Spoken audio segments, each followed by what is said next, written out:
సత్యమేమిటో తెలిపే సాక్షి, క్రమమైన మార్గమేమిటో చూపే సాక్షి, ఉన్నతున్నట్టు చూపే సాక్షి, సత్య సాక్షి, ఉన్నతున్నట్టు చూపే సాక్షి, సత్య సాక్షి, సత్య సాక్షి, సత్య సాక్షి, సత్య సాక్షి, సత్య సాక్షి.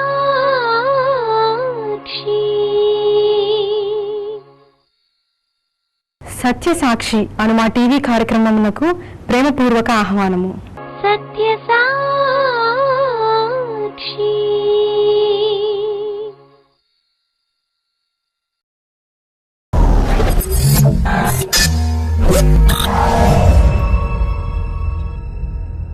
దేవుని సేవకుడు దేవుని మాటను మాత్రమే చెప్పడానికి ఉన్నాడు కానీ తనకు తోచిన సోది చెప్పడానికి లేదు. దేవుని గ్రంథంలో లేని స్టేట్మెంట్ నువ్వు చెప్పకూడదు. శాపగ్రస్తుడు అవుతావు. నాకున్న అనారోగ్యం పోవాలంటే దేవుడు నన్ను స్వస్థపరచాలి, మనుషులు కాదు, కొబ్బరి నూనె కాదు, గుడ్డ ముక్కలు కాదు, అయ్యగారి చెయ్యి కాదు. విశ్వాస సహితమైన ప్రార్థన. రోగిని ఎందుకు దేవుణ్ణి మోసగిస్తున్నావు అనుకుంటున్నారు మీరు? నీ రహస్య పాపాన్ని దాచుకుని నీవెక్కడికి వెళ్ళలేవు. మనుషుల నుండి తప్పించుకోగలవు కానీ దేవుడిని చెప్పుకుని నీవు చేసిన ప్రతి పని పరలోకమందున్న గ్రంథములో రాసి పెట్టాడు. You have no way to escape from the wrath of God, from the sight of God. You have lost the heaven, you have lost the love of God.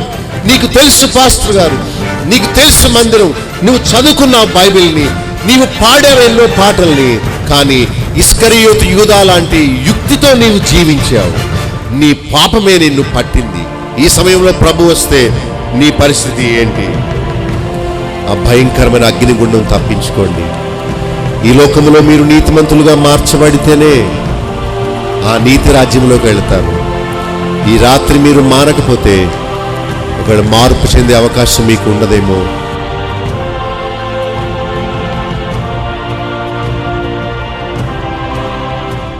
కొరింథీయులకు రాసిన 2వ పత్రిక ఈరోజు 5వ అధ్యాయం ప్రారంభం 1 నుండి 10 వచనాల వరకు నేనే చదువుతాను, దయతో వినండి. భూమి మీద మన గుడారమైన ఈ నివాసము శిథిలమైపోయినను చేతి పని కాక దేవుని చేత కట్టబడినదియు నిత్యమైనదియునైన నివాసము పరలోకమందు మనకున్నదని ఎరుగుదము. మనము దిగంబరులము కాక వస్త్రము ధరించుకొనిన వారుగా కనబడదుము.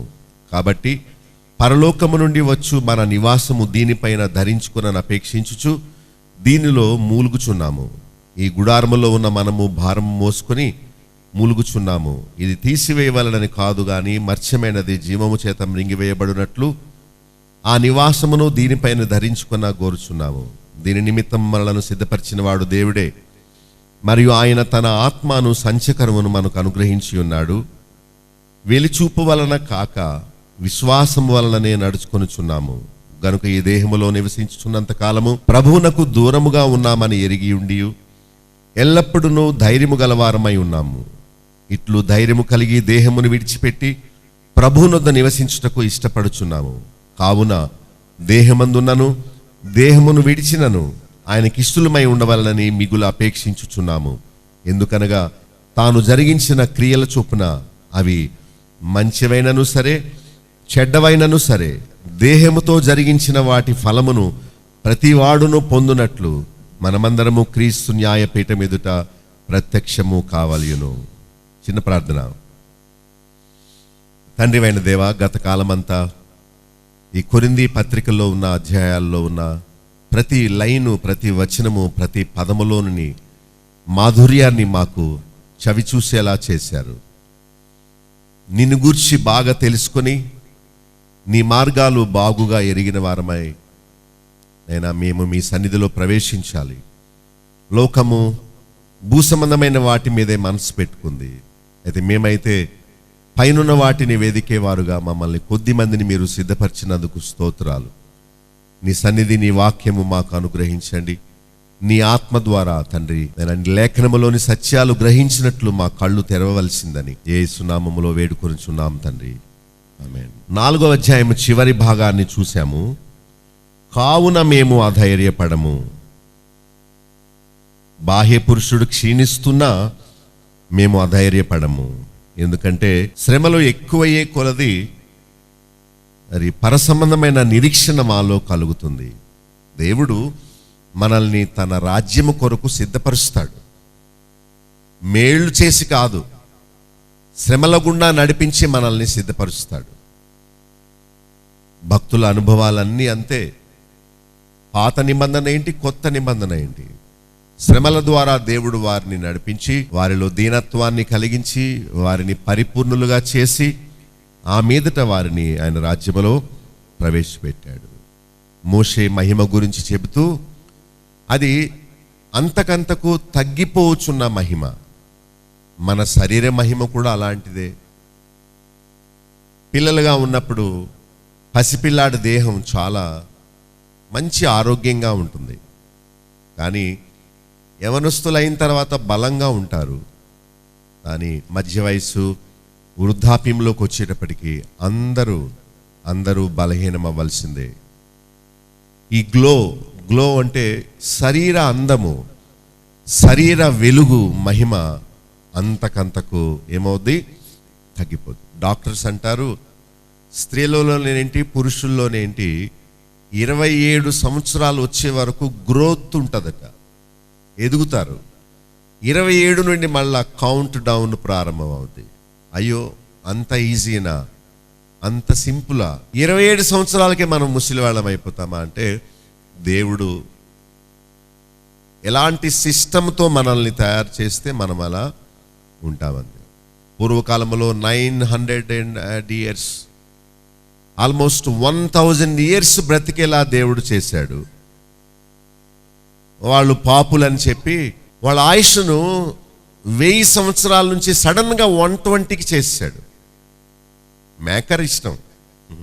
కొన్ని వస్తువులు త్వరగా పాడవుతాయి, కొన్ని వస్తువులు పాడవు. యాపిల్ ప్రొడక్ట్స్ ఉన్నాయి. యాపిల్ కంప్యూటర్, మ్యాక్ అంటారు, అది అసలు పాడవదు, అంటే త్వరగా పాడవదు. వైరస్ దానిలో ఎక్కదు, దాన్ని మళ్ళీ ఫార్మేట్ చేయక్కర్లేదు. ఎంత వాడినా, ఎలా వాడినా అది బండగా అలా పనిచేస్తుంది. వాటి ఖరీదు కూడా చాలా ఎక్కువ, మామూలు వాటికంటే 2 రెట్లు ఎక్కువ ఉంటుంది. పిండి కొద్దీ రొట్టె అని, డబ్బు కొద్ది విలువ. ఆ కంపెనీ వాళ్ళు ఎలాంటి మెటీరియల్ వాడతారో దాన్ని బట్టి అది ఎంతకాలం మన్నుతుందో మనకు అర్థమవుతుంది. అలాగే దేవుడు డిజైన్ చేస్తాడు. ఇదిగో 1000 ఇయర్స్ నువ్వు బ్రతుకు అని, మనం బ్రతికేస్తాం. ఆయన 5000 ఇయర్స్ అని అన్నాడు అనుకోండి, మనం 5000 ఇయర్స్ బ్రతికేస్తాం. ఆయన 1000లోంచి 120లోకి, 120లో నుండి 70కి వచ్చేసాడు. మనం ఇప్పుడు 60 అని చెప్పాలేమో. నరుని ఆయుస్సు 75 సంవత్సరములు, అధిక బలమున్న ఎడల. సో ఆయన ఎలా ట్యూన్ చేస్తే అలా ఉంటుంది మన లైఫ్. ఇది తగ్గిపోయే మహిమ. ఆస్తి ఏంటి, జ్ఞానం ఏంటి, జ్ఞాపక శక్తి ఏంటి, ఒత్తుగా ఉన్న జుట్టు ఏంటి, టైట్గా ఉన్న పళ్ళు ఏంటి, ఏమైపోతాయి, ఊడిపోతాయి ఒకరోజు. స్ట్రైట్గా ఉన్నవాళ్ళు అలా వంగిపోతారు. ఒక్కొక్కసారి నేను ట్యాబ్లెట్స్ వేసుకున్నానా అని అనుమానం వస్తుంది. ఎందుకంటే నేను శారీరకంగా బలహీనం అవుతున్నాను, ప్లస్ మానసికంగా కూడా నేను, కానీ ఆత్మీయంగా కాదు సుమి. బైబిల్ చెప్పినట్టు the more we grow older the more we come down. ఆత్మీయంగా మనం ఇంకా పైకి. నేను ఎప్పుడు తక్కెడి గురించి చెప్తాను, తూకం గురించి. ఇలా ఉంటాయే, ఎక్కడ బరువు ఎక్కితే అది బాగా కిందకి వెళుతుంది, ఈ పక్క తేలిపోతుంది. మనం శరీరాన్ని బలవబెట్టుకుంటే ఆత్మ తేలిపోద్ది. ఆత్మను బలపరుచుకున్నప్పుడు శరీరం తేలిపోతుంది. అది మన ఇష్టం. ఒక భక్తుడు అన్నాడు, తెల్ల కుక్క నల్ల కుక్క ఉంటుందట. నల్ల కుక్క అంటే సాతాను, తెల్ల కుక్క అంటే మన ఆత్మ. సో ఎప్పుడు నిత్యము యుద్ధమే. మనము దేన్ని బలపరిస్తే వాళ్ళు బలంగా ఉంటారు. 10 రోజులు భోజనం చేయకుండా ఉన్న వాళ్ళకి, రోజు బలంగా ఆహారం తినే వాళ్ళకి యుద్ధం పెడితే ఎవరు గెలుస్తారు? మంచి ఆహారం తిన్నవాళ్ళే గెలుస్తారు. లంకణాలు అంటారే, భోజనం చేయకుండా ఉన్నవాళ్ళు బలహీనమైపోతారు. మనం శరీరానికే ప్రాధాన్యత ఇచ్చి బ్యూటీ పార్లర్కి వెళ్ళి బాగా అలంకరించుకొని తర్వాత పై అలంకరణకు ఎక్కువ ప్రాధాన్యత ఇచ్చేవాళ్ళు లోపల కుళ్ళిపోయి ఉంటారు. ఏదొకట్లే శరీరాన్ని కప్పుకోవడానికి, ఏదొకట్లే తినడానికి, ప్రయాణం చేయడానికి ఏదో ఒక వాహనములే, ఉండడానికి ఏదో ఒక ఇల్లులే, ఉంటే కట్టుకుందాం లేకపోతే అడ్జస్ట్ అవుదాం అనే మనసు. మా తమ్ముడు చనిపోయాడు, ఆయన దగ్గర ఒక టీషర్ట్ ఉండేది, దాని మీద అడ్జస్ట్ అని ఉండేది. ఏదో వయసు అయిపోయి చనిపోవడం కంటే దేవుని సేవలో ప్రాణాలు కోల్పోవడం అదెంతో గొప్ప భాగ్యం. పౌలు తన మహిమ తగ్గిపోయేది అని చెప్పాడు. We all will die one day కదా. మనం ఎప్పుడు ఇలానే ఉంటామా? ముసలైపోయే శరీరానికి మనం ఏమీ అంత శ్రద్ధ తీసుకోవాల్సిన అవసరం. మనం సిద్ధపడ్డ విధానము మన అంతరంగాన్ని చూపిస్తుంది. మెన్ అయినా విమెన్ అయినా మనము ఎంపిక చేసే బట్టలు, మనము తయారైన విధానము, మనము మాట్లాడే మాటలు మన అంతరంగ స్థితిని తెలియపరుస్తుంది. ఒక ఆయన చెప్పాడు, face is the index of the mind. So మనము దీనులము, శరీరానికి కుళ్ళిపోయి ముసలైపోయి శరీరానికి మనం ప్రాధాన్యత ఇవ్వము అని తెలియపరచడానికి మనం సింపుల్గా నీట్గా ఉండాలి, కానీ బడాయిగా ఎక్స్ట్రాలు చేసి లోకములో మనుషులు ఉన్నట్టు మనం ఎప్పుడు చేయకూడదు.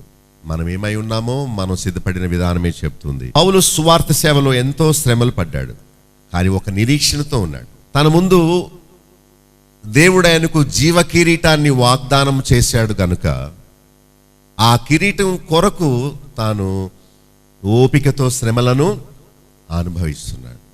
పరుగు పందెములో పరిగెత్తేవాడు తనకి బహుమానం కలుగుతుంది, దొరుకుతుంది అనే ఉద్దేశంతోనే ఎంతో ఓపికతో పరుగు పెడతాడు, గుండె అవిసిపోయేలా పరుగు పెడతాడు.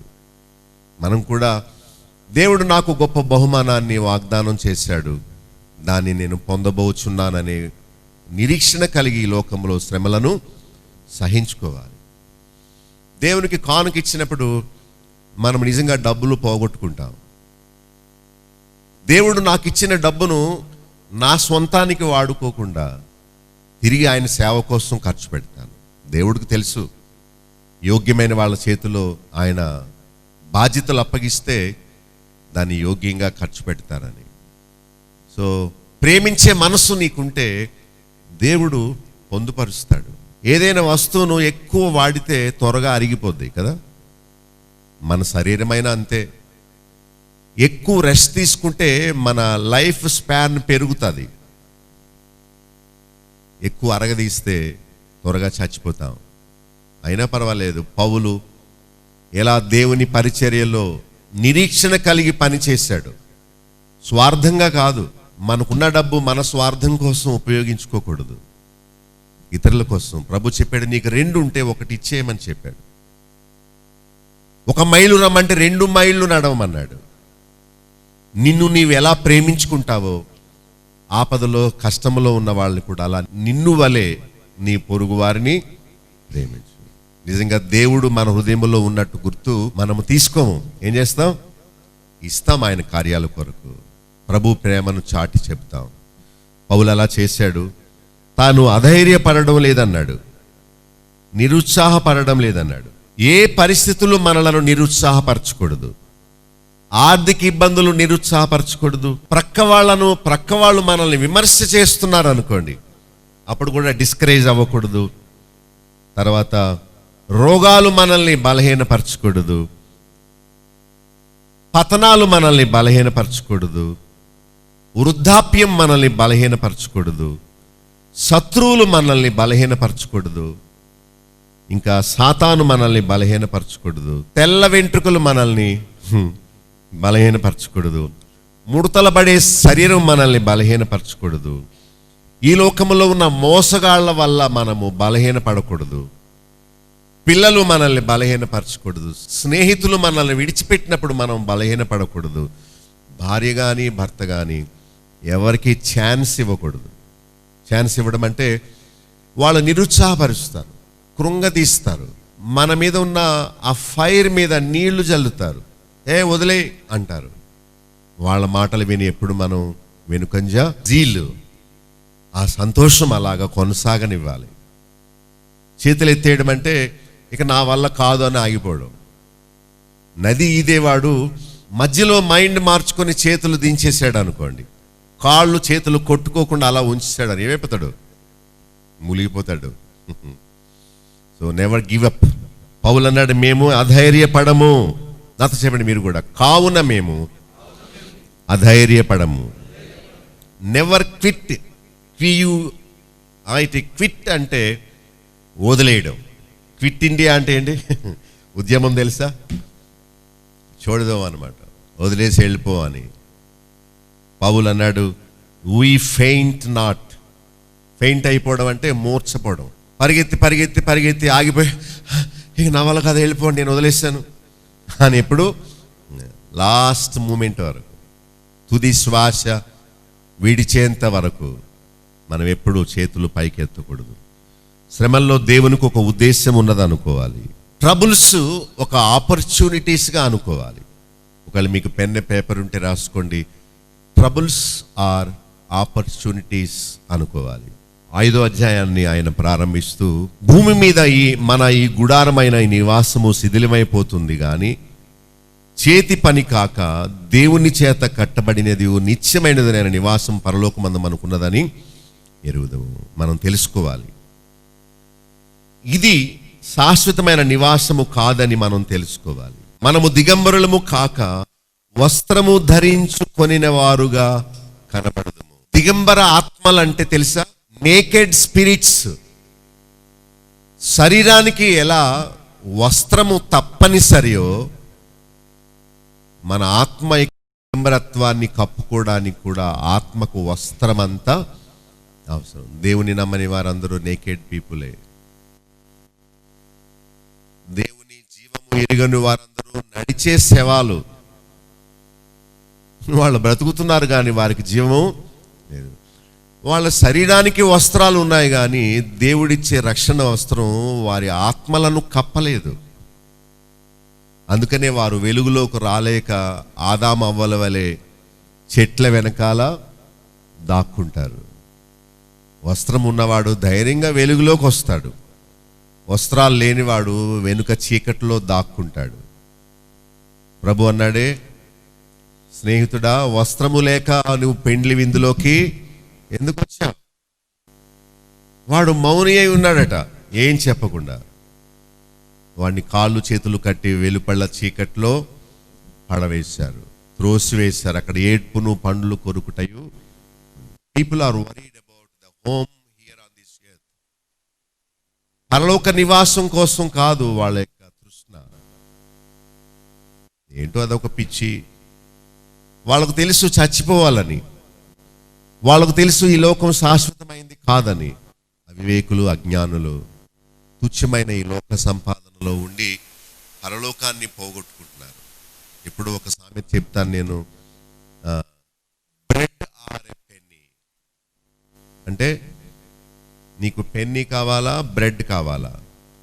బ్రెడ్ కావాలంటే నీ దగ్గర ఉన్న పెన్నీ ఏం చేయాలి? ఇచ్చేయాలి.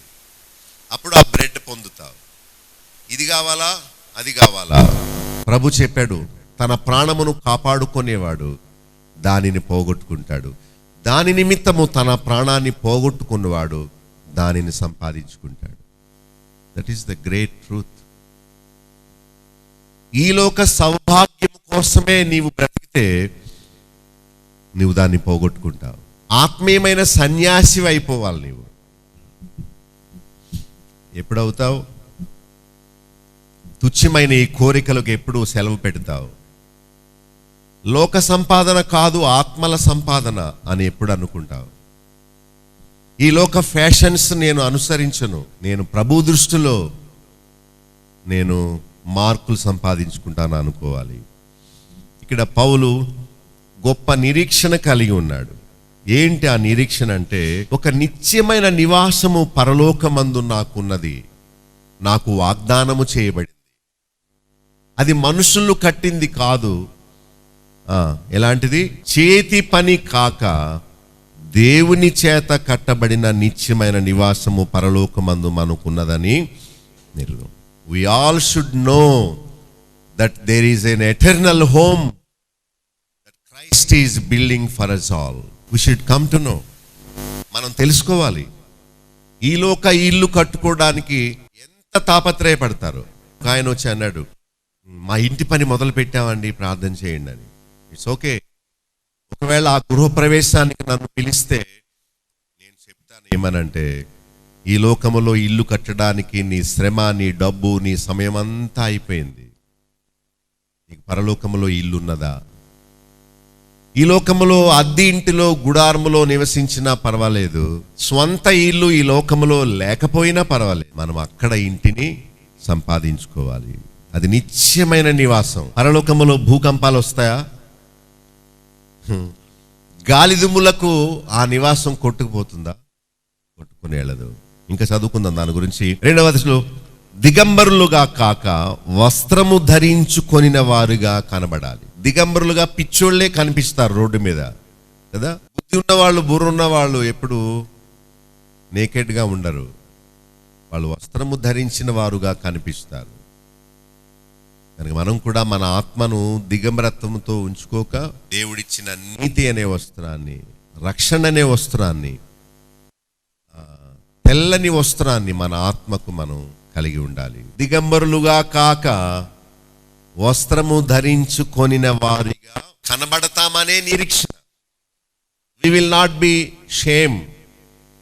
We will not be naked anymore.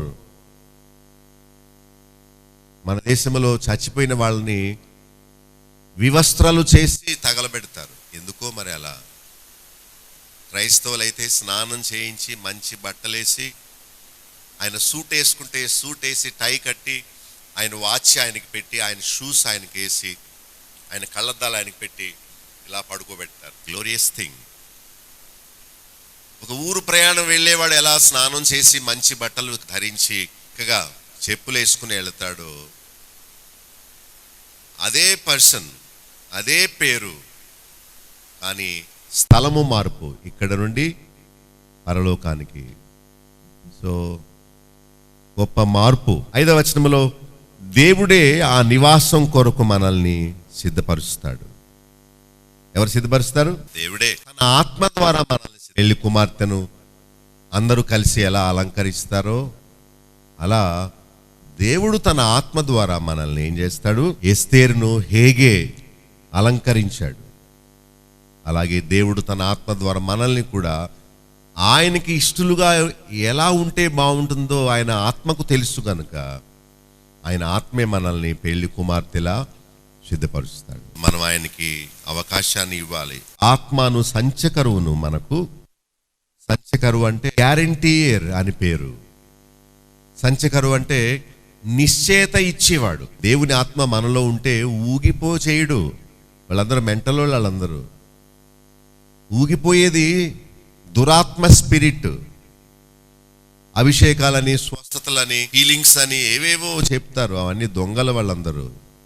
దేవుని ఆత్మ మనలను ఆయన రాకడ కొరకు సిద్ధపరుస్తాడు. యెషయా గ్రంథములో 11వ అధ్యాయములో దేవుని ఆత్మ మనలో దేవుని ఎడల భయభక్తులు పుట్టిస్తాడట. ఎంత మహత్తరమైన విషయమో చూడండి. దేవుని అందలి భయము మనలో పుట్టిస్తాడు ఆయన ఆత్మ. ప్రభు రాకడ కొరకు మనల్ని సిద్ధపరుస్తాడు, అంతేగాని కింద పడి కొట్టుకొనిలా చేయడు. నిజంగా దేవుని ఆత్మ మన హృదయంలో ఉంటే మనకు సంచకరువుగా ఉంటాడు, మనల్ని ప్రోత్సహించేవాడుగా ఉంటాడు. మన భుజము తట్టి గో గో, అధైర్యపడకు, ఏం పర్వాలేదు, ఈ లోకం ఇంతే అని మనల్ని ధైర్యపరుస్తాడు. సంచకరువు, గ్యారంటీయర్, ఎష్యూరెన్స్ ఇచ్చేవాడు, నిశ్చయత ఇచ్చేవాడు. నువ్వు దేవుని బిడ్డవి, నీ పాపాలు పరిహారం చేయబడ్డాయి, నీ పేరు గ్రంథములో లిఖించబడ్డది. శాశ్వతమైన గొప్ప రక్షణ దేవుడు మీకు ఇచ్చాడు. ధైర్యంగా ఉండు. ఈ లోక శ్రమల్ని చూచి అధైర్యపడొద్దు. చీరప్ అని లోపల ఉండి మనల్ని ధైర్యపరుస్తాడు. మన హృదయంలో ఉండి మన దుఃఖాన్ని కడతాడు. అది ఆయన చేసే పని. 8వ వచనంలో ధైర్యము కలిగి దేహమును విడిచిపెట్టి ప్రభువునొద్ద నివసించుటకు ఇష్టపడుచున్నాము. ధైర్యము, శ్రమలు ఎదుర్కొనే ధైర్యము, నిందలు సహించే ధైర్యము, అనారోగ్యాన్ని ఓర్చుకునే ధైర్యము దేవుడు మనకిచ్చి ఆయన దగ్గర నివసించడానికి మనం ఇష్టపడాలి. అదే నిరీక్షణ. 10వ వచనంలో మనందరము క్రీస్తు న్యాయపీఠం ఎదుట ప్రత్యక్షము. మనందరము ఆయన ముందు ఒకరోజు నిలబడాలి. దానికోసం మనం సిద్ధపడాలి. 2 రకాల శరీరాలు ఉన్నాయి. ఒకటి కనబడు శరీరము, రెండవది కనిపించని శరీరము. దృశ్యమైనది, అదృశ్యమైనది. 2 రకాల గుడారాలు ఉన్నాయి. ఒకటి శిథిలమైపోయే గుడారము, ఇదిగో ఈ బాడీ. రెండవది నిత్యమైన నివాసము. చేప నీటిలో ఉంటేనే బ్రతికుంటది, దాన్ని బయటికి తీస్తే చచ్చిపోతుంది. అలాగే నేను అనేవాడు ఈ శరీరంలో ఉన్నాడు. ఈ శరీరం ముసలి అయిపోయినప్పుడు నేను బయటకు వచ్చేస్తాను. రాగానే మనం చచ్చిపోకుండా ఉండేలా దేవుడు మనల్ని ఆయన రాజ్యంలోనికి తీసుకెళ్తాడు. ఈ గుడారాన్ని విడిచిపెట్టి బిల్డింగ్లోకి వెళ్తాం. మనం బిల్డింగ్లోకి వెళ్ళిన వాళ్ళు ఎప్పుడైనా మళ్ళా గుడారంలోకి వస్తారా? సొంత ఇల్లు కట్టుకున్నారనుకోండి, వస్తారా? ఈ గుడారము వయసు 3 సంవత్సరాలు అనుకోండి. ఈ గాలి దుమ్ముకు, తుఫానుకు గుడ్డతో కట్టిన గుడారము రంధ్రాలు పడిపోయి చినిగిపోద్ది. ఇక వర్షం వస్తే తడిచిపోతాం. గాలి వర్షం వచ్చింది అనుకోండి, ప్రచండమైన గాలి తుఫాను, ఈ గుడారం ఆగుతుందా?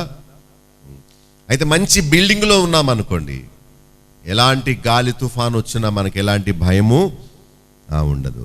కనుక భక్తుడు ఏమన్నాడంటే, ఈ గుడారము, 3వ వచనములో ఈ గుడారములో ఉన్న మనము, 4వ వచనములో మత్స్యమైంది, 7వ వచనములో, 8వ వచనంలో, 9వ వచనంలో ఈ దేహము, ఈ దేహము, ఈ దేహము అంటున్నాడు. శరీరానికి ఇది నివాసము. మోర్టల్, ఇమ్మోర్టల్ బాడీస్ అని ఉన్నాయి. ఈ నివాసము మన గుడారము, దీనిలో మూలుగుచున్నాము, ఈ గుడారములో భారము మోసుకొనిచున్నాము అని పౌలు చెప్తున్నాడు. 7వ వచనంలో దీనిలో ఉన్నంత కాలము ప్రభువుకు ఎలా ఉన్నాం? దూరంగా ఉన్నాం. ప్రభువుకు దగ్గర ఇవ్వాలంటే ఏం చేయాలి? ఈ గుడారములోంచి బిల్డింగ్లోకి వెళ్ళిపోవాలి. 8వ వచనంలో ధైర్యముతో ఈ దేహాన్ని విడిచిపెట్టి ప్రభు దగ్గర నివసించాలని మనం ఆశించాలి. కనుక ఈ గుడారాన్ని విడిచిపెట్టడానికి మనకు ధైర్యం ఎంతో అవసరం. వచ్చేసేయండి, ఆ గాలి వర్షములో ఉండొద్దు. ఈ గాలికి నీ గుడారం ఎగిరిపోతుంది. కమాన్, వచ్చేసే, బిల్డింగ్లోకి వచ్చేసే అని అన్నప్పుడు మనం గుడారం తాడు పట్టుకొని ఇక్కడే ఉండిపోతానంటారా? ఏం చేస్తారు? మంచి బిల్డింగ్ కట్టాను రా అన్నప్పుడు శిథిలమైపోయే గుడారాన్ని విడిచిపెట్టి వచ్చేయాలి. 9వ వచనములో ఈ దేహములో ఉన్న దేహాన్ని విడిచిన ఆయనకు ఇష్టలమై ఉండాలి. నో మ్యాటర్ వాట్ అనుకోవాలి. శరీరానికి జబ్బు చేసినప్పుడు మనము అధైర్యపడకూడదు. ఈ డొక్కు బాడీ ఇంతే అనుకోవాలి. దేవుడు ఒక ఆకారం ఇచ్చాడు మనకు. స్త్రీలుగా కొందరిని, పురుషులుగా కొందరిని చేశాడు.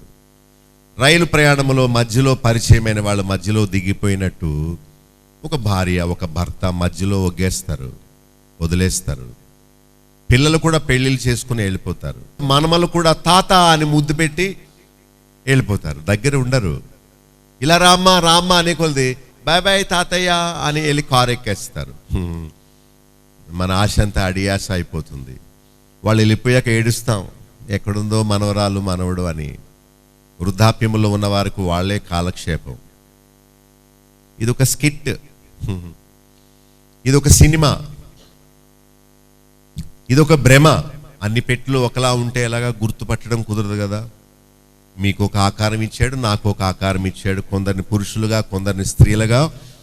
ఏదైనా ఇది గాలికి ఎగిరిపోయే గుడారమే, దానిని అంతగా ప్రేమించకూడదు. వాస్తవాలు తెలుసుకొని మనం జీవించాలి. నేను ఈ డబ్బాలో ఉన్నాను, దేవుడు నాకు ఒక రూపు ఇచ్చాడు. ఇది ఒకరోజు కుళ్ళిపోతుంది, డీకంపోజ్ అయిపోతుంది, మట్టితో కలిసిపోతుంది. ఈ దేహాన్ని విడిచిపెట్టాలి అనుకోవాలి. ధనవంతుడు లాజరు చనిపోయినప్పుడు కొందరు సాతాను చేత, మరికొందరు దేవదూతల చేత వారు అబ్రహాము నివసించే స్థలానికి కొనిపోబడ్డారు. ఏమయ్యారు? దేవర్ టేకెన్ అవే. అంటే మనం చనిపోయినప్పుడు మన ఆత్మను ఎవరో వచ్చి తీసుకుని వెళ్తారు. సరే, ఆత్మకు కూడా వస్త్రములు కావాలి, నివాసము కావాలి. ఆత్మకు తీర్పు ఉంటుందని జ్ఞాపకం చేసుకోవాలి. సజీవులకు మృతులకు కూడా తీర్పు తీర్చేవాడు దేవుడు. కొందరు అంటారు, నేను చచ్చిపోతే గాని ఈ బాధ పోదు అంటారు. చచ్చిపోతే పోతుందా? పోదు. చచ్చినోడిని లేపి మరి లెక్క అడుగుతాడు దేవుడు. చచ్చిపోతే కథం అనుకోకండి. తీర్పు తీర్చేవాడికి తప్పక మనం అకౌంట్ అప్పగించాలి. నీ చేతిలో ఎన్ని పైసలు పెట్టాను, నువ్వు యోగ్యంగా ఖర్చు పెట్టావా, అయోగ్యంగా ఖర్చు. నీకు ఇన్ని సంవత్సరాలు ఆయుష్ ఇచ్చాను, ఏం చేశావు? నీకు సువార్త వినిపించాను, నువ్వేం చేశావు? నీకు భర్తను, భార్యను, బిడ్డల్ని, అన్నదమ్ములను, అక్క చెల్లెళ్ళను, తల్లిదండ్రులను ఇచ్చాను, వారిని ఎందుకు నా దగ్గరకు నడిపించలేదు? వారి మధ్యలో నీవు మాదిరిగా ఎందుకు ఉండలేదు? Be your answer. జవాబు లేనివాడుగా నువ్వు సిగ్గుతో ఉంటావా? ఆ వస్త్రము లేనివాడు ఆ వివాహ విందులో కూర్చున్నప్పుడు, స్నేహితుడా వస్త్రము లేకుండా ఎందుకు వచ్చావు వివాహ విందుకు? వాడేం మాట్లాడలేదు. వాడు భోజనం చేసడానికి కలుపుకొని పెట్టుకున్నాడు నోట్లో. ఈలోగా వచ్చి వాడిని కాళ్ళు చేతులు కట్టి వెలుపలి చీకట్లో దేవుడిచ్చే అవకాశము సిద్ధపడడానికి మనల్ని మనం తయారు చేసుకోవడానికి. సో ఆత్మకి ఏమేమి అవసరం చూడండి. నివాసం అవసరము, దిగంబరులుగా ఉండక వస్త్రము అవసరము, తీర్పు ఉంటుందని తెలుసుకోవాలి. ఆత్మలు కూడా దిగంబరులుగా ఉంటాయా అని నాకు చాలా తమాషాగా నవ్వుకున్నాను నేను. దిగంబరులైన మనుషులు తెలుసు, కానీ దిగంబరులైన ఆత్మలు ఎలా ఉంటారు? Non material part of the body, అడే అంతరంగ పురుషుడు. మెటీరియల్ అంటే పైకి కనిపించేది. భక్తి పైకి కనిపించే వాటి నిమిత్తము లేదు, వెలిచూపు వలన కాక విశ్వాసము వలననే. ఎన్నో వచనంలో ఉంది. అసలు క్రిస్టియన్ లైఫ్ అసలు బాహ్య సంబంధమైంది కాదు, శరీరం గురించి కాదు, భూ సంబంధమైన ఇళ్ళు గురించి కాదు, కనబడే వస్తువుల గురించి అసలు కాదు. It is all about the spirit. కంటికి కనబడని ఆత్మ గురించిన తపనే గాని శరీరం గురించి కానే కాదు. ఈ దొంగ బోధకులు అలా చేసేసారు. The righteous will live by faith. నీతిమంతుడు విశ్వాస మూలమున. బట్టలు లేవు, ఏదొకటి. ఆహారం లేదు, ఏదొకటి. మంచి ఇల్లు లేదు, ఏదో చోట. మంచి పార్ట్నర్ లేడు, నా ప్రభువే నా పార్ట్నర్, ఇంకెవరు? అబద్ధికులు, దొంగలు, మోసగాళ్ళు కాదు నా పార్ట్నర్, ప్రభువే. దేవుడు ప్రేమ గలవాడు గనుక ఇందా తీసుకో నా కుమారుణ్ణి. నీకు కుమారులు లేరా? నా కుమారుణ్ణి తీసుకో. నీకు భర్త లేడా? ఇందా నా ప్రభువే, నా కుమారుడే నీకు భర్త. నీకు తల్లి లేదా? నేనే ఒక తల్లి తనను ఆదరించినట్లు నేను మిమ్మల్ని ఆదరిస్తాను. నీకు తండ్రి లేడా? I am your father. మామూలు తండ్రి చెడ్డవాడు, కానీ పరలోకపు తండ్రి చాలా మంచివాడు. రీప్లేస్ చేస్తాడు మనం దేన్ని పోగొట్టుకున్నామో దానికి. So non material part of the man is our spirit being. గుడారము తాత్కాలిక నివాసమే. Can you live in a tent for a long time? Question. గుడారంలో ఎక్కువ కాలం బ్రతుకుతారు? ఎవరైనా జీవిస్తారా? ఇశ్రాయేలు ప్రజలు మజిలీలు చేశారు. హిందీలో మజిలీ అంటే ఇక్కడ నుండి అక్కడికి, అక్కడ నుండి మరో చోటికి ప్రయాణం. వారు ప్రయాణం చేస్తూ అలసిపోయి కొంతకాలం ఇక్కడ ఉందాం, వి విల్ టేక్ రెస్ట్, 15 రోజులు అన్నప్పుడు ఆ 15 రోజులు ఉండడానికి వారు టెంట్ వేసుకున్నారు. అక్కడే వ్యవసాయాలు చేసి చెట్లు నాటి అవి ఎదిగి ఫలించే వరకు కాయలు కాసుకుని తిందామని ఎప్పుడు చూడరు. యాత్రికుడు ఇలా అక్కడక్కడ కొంతసేపు ఆగి మళ్ళా రెస్ట్ తీసుకుని మళ్ళా బయలుదేరి వెళ్తాడు. ఈ లోకములో మనము యాత్రికులు. గుడారము ఎప్పుడు ఒక చోటే ఉంటుందా, లేక అక్కడక్కడ అప్పుడప్పుడు అక్కడక్కడ ఉంటుందా?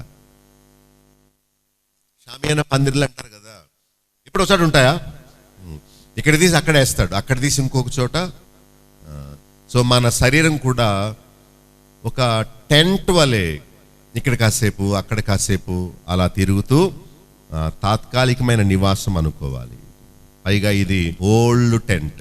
ఈ గాలికి ఇలా అలా విసరబడి రంధ్రాలు పడిపోయి చినిగిపోయి పాత గుడ్డ ఎలా వెలిసిపోయి ఉంటుందో మన లైఫ్ కూడా అలానే. సో ప్రభు అన్నాడు, నేను 2000 సంవత్సరాల నుంచి నీ కోసం మంచి బిల్డింగ్ కడుతున్నాను. కమాన్ వచ్చేసే, కమాన్ వచ్చేసే. కమాన్ అంటే అర్థం ఏంటంటే, కమాన్ లీవ్ దట్ ఓల్డ్ టెంట్. చిరిగిపోయిన ఆ పందిరి వదిలిపెట్టి వచ్చే వచ్చే అంటుంటే మనం దేవదేవ ఇక్కడే ఇంకొక 50 సంవత్సరాలు ఉండిపోయేలాగా సహాయం చేయండి. ఏ బుద్ధిహీనుడా బుద్ధిహీనురాలా, గాలేస్తే ఎగిరిపోద్ది ఆ టెంట్, ఎక్కడుంటావు నీవు? సో చినిగిపోయే టెంట్ కోసం మనం ఎక్కువ ఆశ పెట్టుకోవద్దు. అందుకని పౌలు చావును లాభం అన్నాడు. అంటే టెంట్లోంచి బిల్డింగ్లోకి వెళ్ళడం. మరి మనకు కూడా ఒకరోజు ఏమొస్తుంది? ప్రమోషన్. ఈ డొక్కు శరీరములో నుండి మనం ఏం చేస్తాం? ఈ వాక్యం విన్నప్పుడు మీ హృదయంలో మీ శరీరాన్ని అసహించుకోవాలి. అలాగని కొట్టేసుకోకండి, అలా అని స్నానం చేయకుండా ఉండకండి. గుడారం చిరిగిపోయింది, సూది దారం తీసుకొని ఏం చేయాలి? చిరిగిపోయిన గుడారాన్ని కుట్టుకోవాలి. కానీ దాన్నే పట్టుకొని ఉండకూడదు. ఇక్కడే ఉండిపోతాను అనుకోవద్దు. గుడారం చెప్పాలి.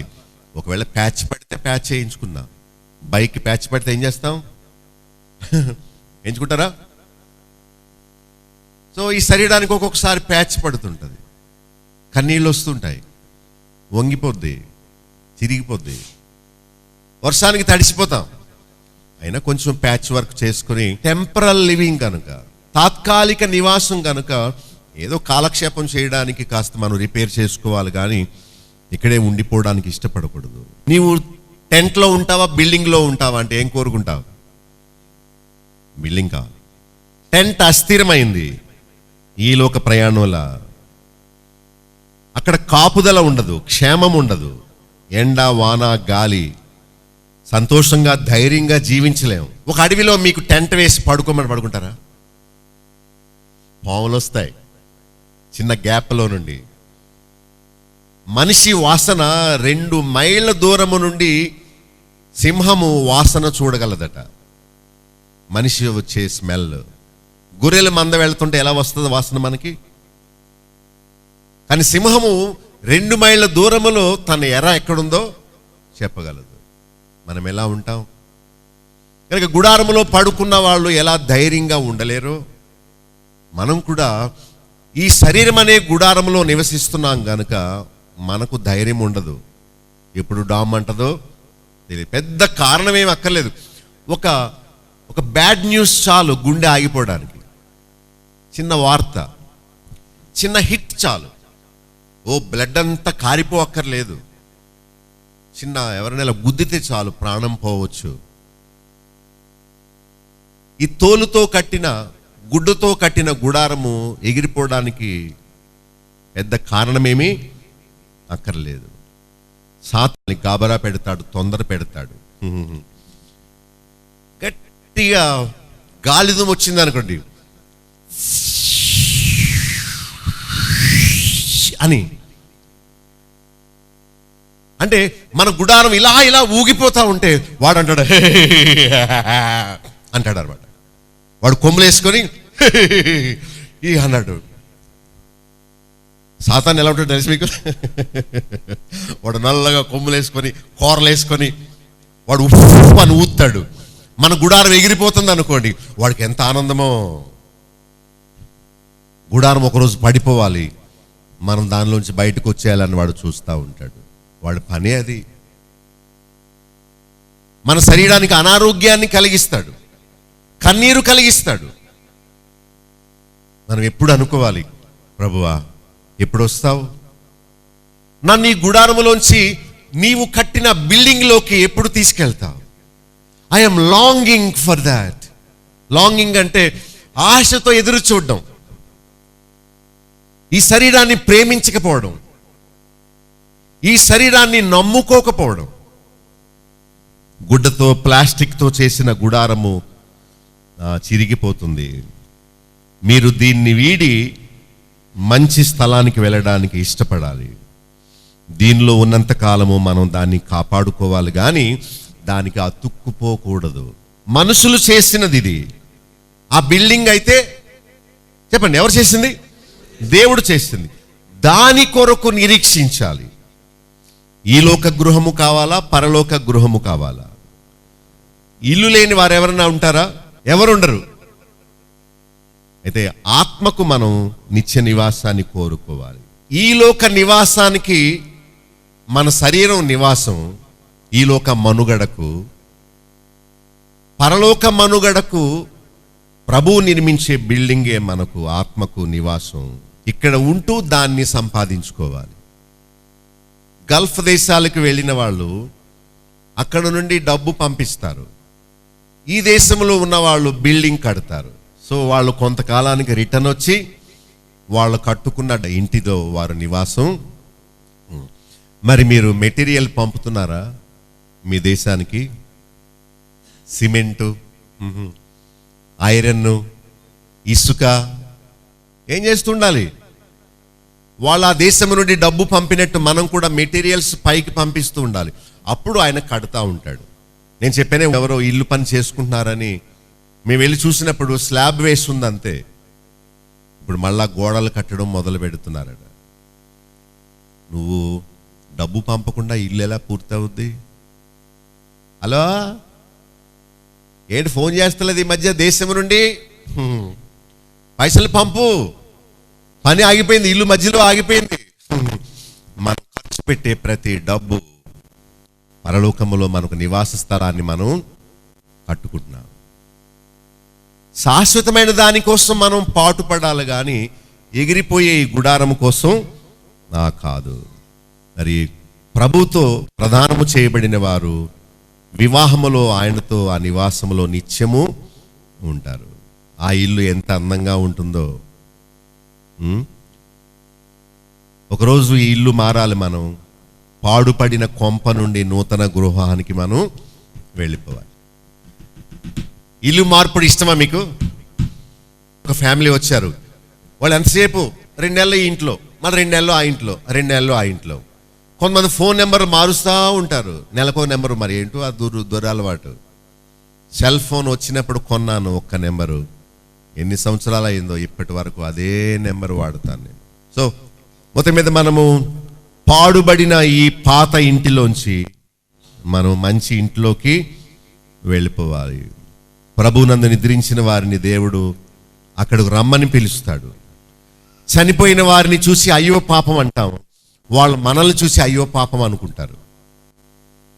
గుడారములో నుంచి బిల్డింగ్కి వెళ్ళే వాళ్ళు ధన్యుల, లేదా గుడారములో ఉండిపోయి వర్షం వస్తుంది కూలిపోతేమని భయంతో ఉండేవాళ్ళు ధన్యుల. అయ్యో పాపం చచ్చిపోయింది అనుకుంటారు. వాళ్ళు వెళ్ళిపోయి వాళ్ళు పిచ్చోళ్ళు, వీళ్ళు ఇంకా ఈ పాత గుడారంలో ఉండడానికి ఆశపడుతున్నారు అనుకుంటారు వాళ్ళు. నిజమైంది ఆత్మ, అబద్ధమైంది శరీరం. విగ్రహాన్ని చూశారు, అది ఎప్పుడు అలానే ఉంటుంది. మనం కూడా అలాంటి విగ్రహంగా ఉండేవాళ్ళం. దేవుడు మన నాసికారంధ్రాల్లో అని తన జీవాయువును ఊదాడు. అప్పుడు మట్టి శరీరము జీవించు ఆత్మ అయ్యాడు. ఈ శరీరం మనకు శాశ్వత నివాసం కాదు, తాత్కాలిక నివాసమే. దీనిలో కొంతకాలమే ఉంటాము. దేనిలో అనుకోవాలి మీరు? ఈ గుడారములో నేను కొన్ని రోజులే ఉంటాను గనక దీనిని ఎక్కువ ప్రేమించను, దీనికి ఎక్కువ పూతలు పూయను, దీనికి ఎక్కువ నేను ఏవేవో చేసుకోను. ఉండాలి కాబట్టి చిరిగిపోతే కుట్టుకుంటాను, మరి కాకి రెట్టేస్తే శుభ్రం చేసుకుంటాను. ఉండాలి గనక, కానీ ఎప్పుడు పైకి చూస్తాను, ఎప్పుడు నన్ను పిలుస్తాడో ప్రమోషన్ కోసం అని అనుకోవాలి. దేవుని బిడ్డలకు మరణము ఒక లాభం, స్థలం మార్పు అంతే. కొరింథీ 15:54 ఉన్నట్టు పౌలు ఫిలిప్పీ 1:19 ఉన్నట్టు ఎటు తేల్చుకోలేకపోతున్నాడు. ఉండాలో తెలియట్లేదు, వెళ్ళిపోవాలో, రెండిటి మధ్య నేను ఇరుకున పడి ఉన్నానన్నాడు. మరి ప్రభు అయితే యోహాను 14 నేను మీకు స్థలము సిద్ధపరచ వెళ్ళుచున్నాను. ఈ ఇల్లు లాగా ఉంటుంది అక్కడ కూడా. ఈ లోకంలో మనకి కిచెన్ కావాలి. ఎందుకు కిచెన్? వండుకు తినడానికి. అక్కడ కిచెన్ అవసరమా? ఇల్లు అన్నాక కిచెన్ లేకుండా ఉంటుందేటి? తిండి తినే పని లేదు కాబట్టి బాత్రూమ్ అక్కర్లేదు. నేను మహిమ శరీరానికి ఎలా ఉంటుందో నేను ఊహించలేకపోయాను ఒకసారి. జస్ట్ షేప్ ఉంటుంది అంతే, ఇంకేమీ ఉండవేమో. గుండె అక్కర్లేదు, ఊపిరితిత్తులు అక్కర్లేదు. మహిమ శరీరం ఎంత గొప్పగా ఉంటుందో. ఆ ఇంట్లో బెడ్రూమ్స్ ఉండవు, ఎందుకంటే పడుకునే పని ఉండదు, అలసిపోము కదా. ఆ ఇంట్లో టీవీ ఉండదు కాబట్టి డ్రాయింగ్ రూమ్ ఉండదు. అసలు ఆ రూము, ఆ ఇల్లు ఎలా ఉంటుందో, అసలు నిజంగా ఇల్లు కాదు, ఆ ప్రపంచమే వేరు. బెడ్రూమ్ ఉండదు, హాల్ ఉండదు, బాత్రూమ్స్ ఉండవు, కిచెన్ ఉండదు, టీవీ ఉండదు. ఊహించగలరా? బాత్రూమ్ ఎందుకు ఉండదంటే స్నానం చేయక్కర్లేదు, గ్లోరియస్ హోమ్. చెమట పట్టే పని ఉండదు. అసలు ఈ లోక సంబంధమైన ఇల్లు కాదది. మన ఆత్మ నిత్యము అక్కడ నివసిస్తుంది. రోమా 8:18-25 మనకు ప్రత్యక్షము కాబోవు మహిమ కొరకు సృష్టి యావత్తు మిగులు ఆశతో ఎదురు చూస్తుంది. నేను ముగించక ముందు కొన్ని విషయాలు చెప్తాను చూడు. మనం చేయవలసిన పని, ఒకటి, మొదటి వచనములో నిత్యమైన నివాసము పరలోకముందు మనకున్నదని ఎరగాలి. ఇది నిజమైంది కాదని నమ్మాలి. రెండవది, అక్కడ దిగంబరులుగా కాక ఇక్కడ ఉండగానే ఆత్మకు వస్త్రాన్ని సంపాదించుకోవాలి. ఇక్కడ ఉండగానే. మరి నీవు సంపాదించుకున్నావా? ఆదామవలు సంపాదించుకున్నారు, నీవు సంపాదించుకున్నావా? దేవుడు ఒక గొర్రె పిల్లను వధించి ఆ చర్మాన్ని తీసి వారికి చొక్కాయలు ఇచ్చాడు. ఆనాడు గొర్రె పిల్లను, ఈనాడు యేసుక్రీస్తును వధించి ఆయన ద్వారా మన ఆత్మ దిగంబరత్వాన్ని కప్పడానికి మనకు రక్షణ వస్త్రాన్ని ఇస్తున్నాడు. సరే, మొత్తం మీద మనము నిత్య నివాసం ఇక్కడ కాదు పరలోకములో ఉందని తెలుసుకోవాలి. రెండవది, ఆత్మకు వస్త్రము ఇక్కడ ఉండగానే సంపాదించుకోవాలి. మూడవది, అపేక్షించుచు 2వ వచనంలో మూలగాలి. అంటే ఎప్పుడు వెళ్తానా అని ఎదురు చూడాలి. ఉదయం తెల్లవారుగానే ఏంటి ప్రభు రాలేదా, ఆయన నన్ను ఇంకా పిలవలేదా అని అనుకోవాలి. తర్వాత 5వ వచనంలో ఆ నివాసం కొరకు మనం సిద్ధపడాలి. ఏం చేయాలి? ఆ దేశం నుండి ఆమె డబ్బు పంపినట్టు ఇక్కడ నుండి మనం డబ్బు పరలోకానికి పంపాలి. ఆయన కార్యాల కొరకు కానుకలు ఇచ్చడం ద్వారా, పని చేసుకోవడం ద్వారా. ఆయన ఇచ్చు పరిశుద్ధాత్మను సంచకరువును మనం కలిగి ఉండాలి. నిశ్చయత ఇచ్చేవాడు, ద స్పిరిట్ ఆఫ్ గ్యారంటీ. 6వ వచనంలో వెలుచూపు వలన కాక విశ్వాసము వలననే మనం నడుచుకోవాలి, ఏమున్నా లేకపోయినా. 7వ వచనంలో ఈ దేహములో నివసిస్తున్నాము, ఈ కాలమంతా ఆయనకు దూరంగా ఉన్నామనుకొని 8వ వచనంలో ధైర్యము కలిగి దేహాన్ని విడిచిపెట్టుటకు ఇష్టపడాలి, చచ్చిపోకూడదు. ఏం చేయాలి? I'm ready to go happily. ఏడుస్తూ కాదు సుమి, సంతోషంగా వెళ్ళిపోవడానికి దేవుడు ఎప్పుడు పిలిచినా వెళ్ళిపోవడానికి మనం ఇష్టపడాలి. ఓకే. 9వ వచనంలో ఇక్కడ ఉన్నా అక్కడ ఉన్నా దేహములో ఉన్న దేహాన్ని విడిచిపెట్టినా ఆయనకు ఇష్టలుగా ఉండాలని అపేక్షించాలి. ఎవరికి ఇష్టలుగా? మనుషులకి ఇష్టలుగా కాదు. మనం బాగా తయారైతే భలే ఉందే అనుకుంటారు. మనం మనుషుల్ని ఇష్టం కోసం కాదు మనం ఈ లోకములో ఉన్నది. దేవునికి ఇష్టలుగా ఉండడానికి అపేక్షించాలి. I want to satisfy him. దేవుణ్ణ తృప్తిపరిచేది మనుషుల్నా? మనుషులు చెడ్డవాళ్ళు. అప్పుడే పూలు జల్లుతారు, అప్పుడే రాళ్ళు ఇస్తురుతారు, అప్పుడే నువ్వెంత మంచివాడు అంటారు, అప్పుడే నా కర్మకాలి నిన్ను కట్టుకున్నానంటారు. సో వాళ్ళ ప్రాపకం కోసం జీవించొద్దు. చక్కని మాట. ఇక్కడ ఉన్నా అక్కడ ఉన్నా, దేహంలో ఉన్నా దేహాన్ని విడిచిన ఆయనకి ఇష్టలై ఉండడానికి మనం అపేక్షించాలి. 10వ వచనములో, లోకములో ఉన్న కాలములో చేసిన పనులకు ప్రతివాడు ప్రతిఫలం పొందుతాడనే భయముతో జీవించాలి. మంచివైనా చెడ్డవైనా ఎవడైనా సరే ఈ గుడారములో ఉండగా ఏమేమి చేశామో ఆ పనులన్నిటికీ ప్రతిఫలము పొందుదుమని మనము భయముతో జీవించాలి. నోటితో ఏం పలుకుతావో దేవుడు దానికోసం లెక్క అడుగుతాడు గనుక నోటిని ఇష్టం వచ్చినట్లు ఉపయోగించకూడదు. భయం కలిగి ఉండాలి. సరదాగా కూడా మనం అబద్ధాలు ఆడకూడదు. జోకుగా కూడా చెడ్డ మాటలు పలకపోవడం మంచిది. ఎందుకంటే మనుషుడు పలుకు ప్రతి మాటకు దేవునికి లెక్క. దేవుడు మనలను కరుణించాలి. Try not to speak fake words. భయం కలిగి ఉండాలి. He is listening. ఆయన వింటున్నాడు, ప్రతిఫలం ఇస్తాడు. ఆయన న్యాయపీఠం ఎదుట అందరూ, పాస్టర్లకేమీ ఎగ్జంప్షన్ ఏమీ లేదు. ఎగ్జంప్షన్ అంటే ప్రత్యేకంగా నువ్వు వద్దులే అని దేవుడు అన్నాడు, ముందు నువ్వు రా అంటాడు. ఏమయ్యా ఆ రోజు ఏమన్నావు నువ్వు పలానా వాళ్ళతో అని లెక్క అడుగుతాడు. ప్రతివాడు ఆయన న్యాయపీఠం ఎదుట ఏమవ్వాలి? ప్రత్యక్షము కావాలను. కనుక మనం భయముతో ఈ లోకములో జీవించాలి. ప్రార్థన చేసుకుందాం. కళ్ళు మూసుకోండి. పరిశుద్ధుడైన మా తండ్రి, నీకు స్తోత్రాలు. మాకు ఎంతో జ్ఞానాన్ని బోధిస్తున్నారు, సత్యాన్ని చెబుతున్నారు. మేము ఇంతవరకు భ్రమలో జీవించాం. కుళ్ళిపోయే, ముసిలి అయిపోయే, చనిపోయే శరీరాన్ని ఎంతో ప్రేమించాం. మమ్మల్ని మన్నించండి. మాకు జ్ఞానము నేర్పినందుకు స్తోత్రాలు. ఈ గుడారంలో నివసిస్తున్నాం గనుక మేము భయముతో బ్రతకడానికి సహాయం చేయండి. మా కాళ్ళు ఎక్కడికి వెళ్తున్నాయో, మా చేతులు ఏం చేస్తున్నాయో, మా కళ్ళు ఏం చూస్తున్నాయో నాయనా, మేము భయముతో బ్రతుకుటకు మాకు నేర్పండి నాయనా.